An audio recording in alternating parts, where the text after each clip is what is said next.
इश्क करण बदिरां ॾंद छिकियो पई आहे। वतायो फ़क़ीर कंहिं वाक़ुफ़कार संगती वटि वेठो हो। ओभारियूं लहिवारियूं ॻाल्हियूं कंदे कंदे अची इश्क जी ॻाल्हि निकिती। वतायो फ़क़ीर उन संगती खां पुछणु लॻो त इश्क छा आहे।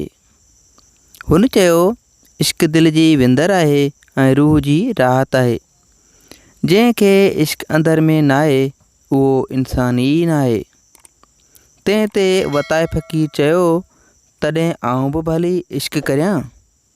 हुन चयो, ज़रूरु तोखे बि इश्क करणु घुरिजे। वताये फ़क़ीर चयो, इश्क कंहिंसां कबो ऐं कीअं कबो। हुन चयो त फ़क़ीर, इहा ॻाल्हि ज़ाहिर पई आहे त मर्द जो इश्क हमेशह औरत सां ठहंदो आहे। उन सां पेच अड़ाइण जा तरीक़ा आहिनि। पहिरीं उनखे सन्ही पथरी उछलाए हणिबी, पोइ ॾिसबो त छा थी करे ऐं छा थी चवे।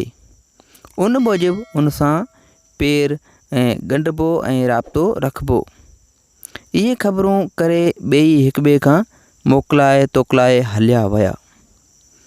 ॿिए ॾींहुं वतायो फ़क़ीर घस वठियो पिए आयो त ओचितो हिकु औरत पाणी जा घड़ा भरियो मथे ते रखियो पिए आई ऐं हुई बि सा औरत मोचारी। सो वताये फ़क़ीर खे इश्क करण जी यादगिरी अची वई।